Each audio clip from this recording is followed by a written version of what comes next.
All right, we got First Kings 20 and First Kings 21.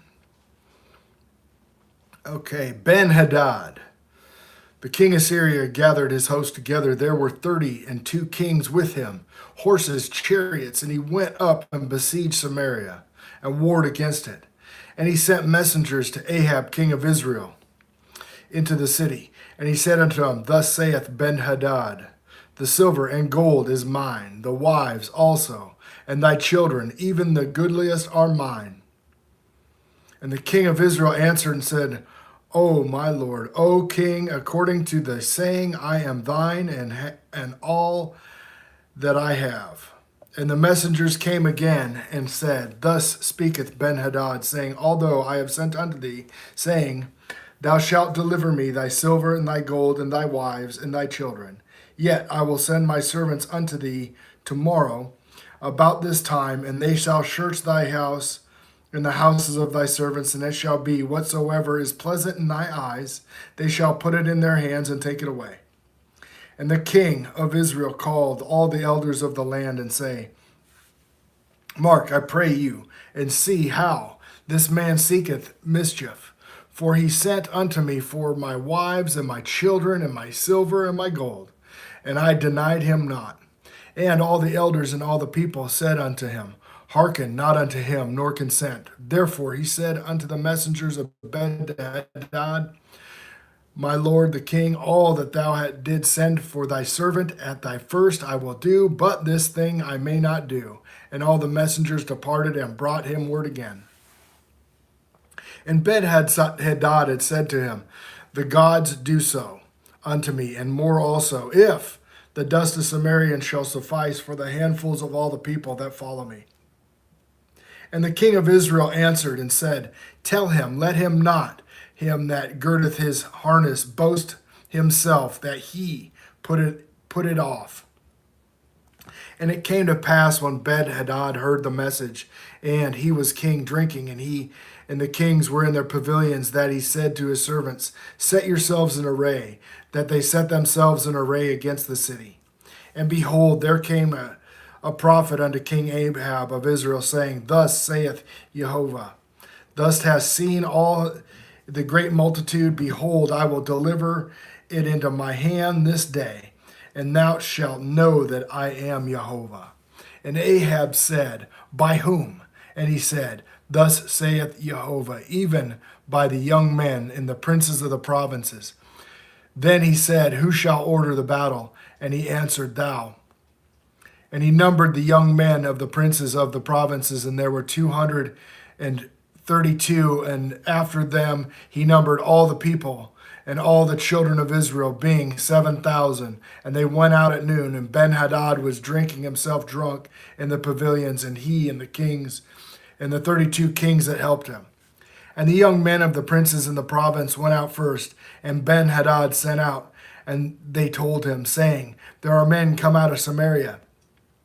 And he said, Whether they be come out for peace, take them alive, or whether they come out for war, take them alive.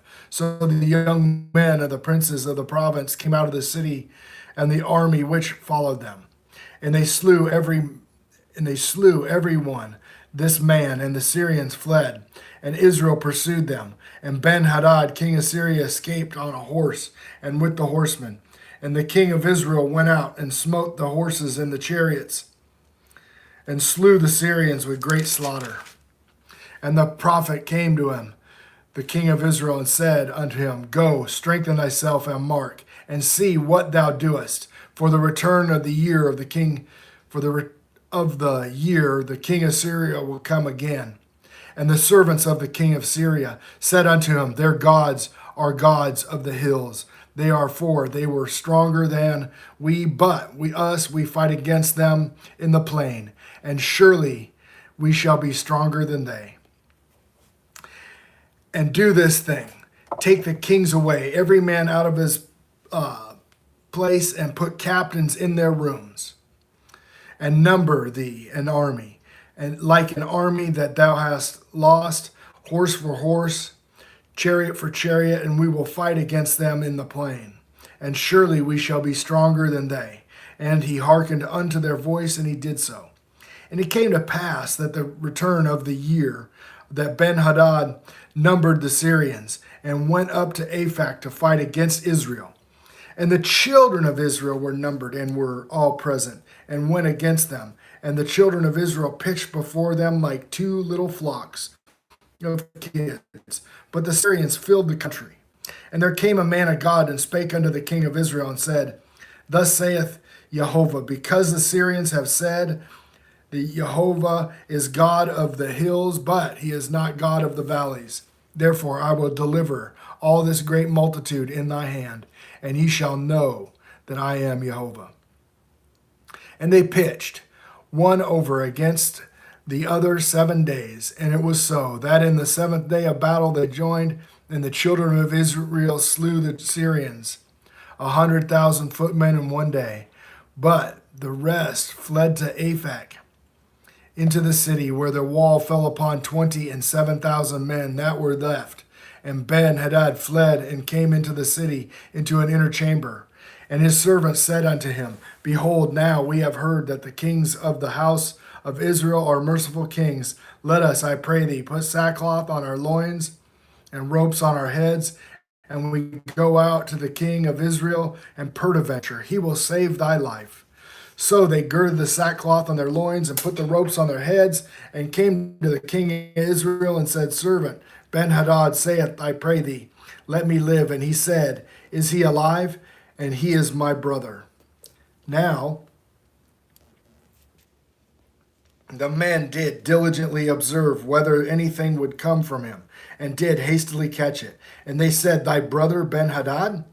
Then they said, Go ye, bring him. Then Ben-Hadad came forth to him, and caused him to come up into the chariot. And Ben-Hadad had said unto him, The cities which my fathers took from my father I will restore, and thou shalt make streets for thee in Damascus, and my father made in Samaria.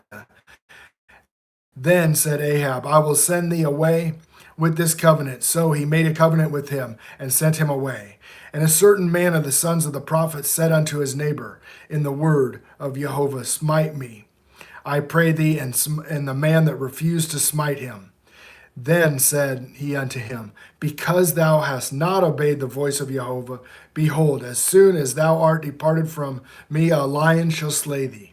And as soon as he was departed from him, a lion found him and slew him. He found another man and said, Smite me, and I pray thee. And the man smote him, so that he was smiting, and he wounded him. And the prophet departed and waited for the king by the way, and disguised himself with ashes upon his face. And as the king passed by, he cried unto the king, and said, Thy servant went out into the midst of the battle, and behold, a man turned aside, and brought him unto me, and said, Keep this man. If by any means he is missing, then shall thy life be for his life, or else thou shalt pay a talent of silver. And as thy servants were busy, and he was gone. And the king of Israel said unto him, So shall thy judgment be. Thyself hast decided it. And he hastened and took the ashes away from his face, and the king of Israel discerned him, that he was of the prophets. And he said to him, Thus saith Jehovah, Because thou let go out of thy hand a man whom I appointed utter destruction, therefore thy life shall go for his life, and the people for his people. And the king of Israel to his house, heavy and displeased, and came to Samaria. All right, and this is chapter 21. And it came to pass these things that Naboth the Jezreelite had a vineyard, which was in Jezreel, hard by the palace of the Ahab the king of Samaria. And Ahab spoke unto Naboth, saying, Give me thy vineyard, and that I may have it for a garden of herbs, because it is near my house, and I will give it to thee a better vineyard than it. Or, if it seems good to thee, I will give thee worth it in money. And Naboth said to Ahab, The Lord forbid it me, and I should give the inheritance of my fathers unto thee. And Ahab came into his house heavy and displeased, because the word which Naboth the Jezreelite had spoken to him. For he had said, I will not give it the inheritance of my fathers. And he laid down upon his bed, and he turned his face away, and would eat no bread. But Jezebel, his wife, came to him and said unto him, Why is thy spirit so sad that thou eatest no bread? Hey, what good morning. So this is the Jezebel and Naboth and Ahab story. She is treacherous. And he said unto her, Because I spoke unto Nahub the Jezreelite, and I said unto him, Give me thy vineyard for money, or else, if it please thee, I will give thee another vineyard. And he answered, I will not give thee my vineyard. And Jezebel his wife said unto him, Dost thou not govern the kingdom of Israel? Arise and eat bread, and let thy heart be merry. I will give thee the vineyard of Naboth the Jezreelite. So she wrote letters in Ahab's name, sealed them with his seal, and sent the letters unto the elders and to the nobles that were in the city dwelling with Naboth. And she wrote in the letter, saying, Proclaim a fast, and set Naboth on high amongst the people. And he set 2 men, sons of Belial, before him, and to bear witness against him, saying, Thou didst blaspheme God and the king, and then carry him out and stone him, that he may die. And the men of the city, even the elders and the nobles, whom were the inhabitants of the city, did as Jezebel had sent unto them. And it was written in the letters, which she had sent unto them. They proclaimed a fast, and set Naboth on high among the people. And there came 2 men, children of Belial, set before him, and the men of Belial witnessed against him, even against Naboth, in the presence of thy people, saying, Naboth did blaspheme God and the king. And they carried him forth of the city, and stoned him with stones, that he died. And they sent Jezebel, saying, Naboth is stoned, and he is dead. And it came to pass, when Jezebel heard that Naboth was stoned and was dead, that Jezebel said to Ahab, Arrive, take possession of the vineyard of Naboth the Jezreelite, which he refused to give thee for money. For Naboth is not alive, but dead. And it came to pass, when Ahab heard that Naboth was dead, that Ahab arose to go down to the vineyard of Naboth the Jezreelite to take possession of it. And the word of Jehovah came unto Elijah the Tishbite, saying, Arise, go down to meet Ahab, king of Israel, which is in Samaria, and behold, he is in the vineyard of Naboth, whether it is gone down to possess it. And thou shalt speak unto him, saying, Thus saith Jehovah, Thou hast killed and also taken possession. And thou shalt speak unto him, saying, Thus saith Jehovah, in the place where dogs licked up the blood of Naboth, dogs lick thy blood, even thine. And Ahab said unto Elijah, Hast thou found me, O my enemy? And he answered, And I have found thee, because thou hast sold thyself to work in evil sight of the Lord, to work thyself evil in the sight of the Lord. Behold, I will bring evil upon thee. I will take away thy posterity, and will cut it off from Ahab, and him that pisseth against the wall, and him that is shut up and left in Israel. And I will make thy house like the house of Jeroboam, like the son of Naboth, like the house of Baasha, the son of Ahijah, and for the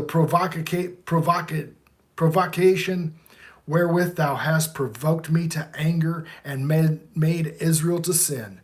And Jezebel also spake Jehovah, saying, The dog shall eat Jezebel by the wall of Jezreel. Him that dieth of Ahab in the city, the dogs shall eat, and him that dieth in the field, the fowls of the air. But there was none like unto Ahab, which did sell himself to the work wickedness in the sight of Jehovah, whom Jezebel his wife stirred up. And he did very abominably in following idols, according to all things did the Amorites, whom Jehovah cast out before the children of Israel. And it came to pass, when Ahab heard those words, he rent his clothes, put sackcloth upon his flesh, and fasted, and lay in sackcloth, and went softly. And the word of Jehovah came to Elijah the Tishbite, saying, Seest thou how Ahab humbled himself before me? Because he humbled himself before me, I will not bring evil in his days, but In his son's days, I will bring evil upon this house. It's always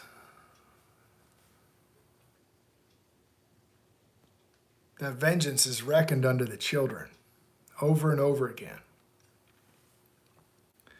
The kings like humble themselves or something, but then their children pay. It is just crazy. Every time. I mean, it's written. It's written, guys. It's the children that end up paying. And they end up being wicked. God turns them over to a debased mind. Okay, so that is 1 Kings 20 and 21. So now we've got the Jezebel and the Ahab. I think it's 1 Kings 23 where Ahab finally gets taken out. Okay, so that'll be maybe I'll just read tomorrow's reading. It might be there. All right, see you guys later. Love you. Bye-bye. Oh, what's going on? Oh, we read 1 Kings 20 and 21. That's what's going on.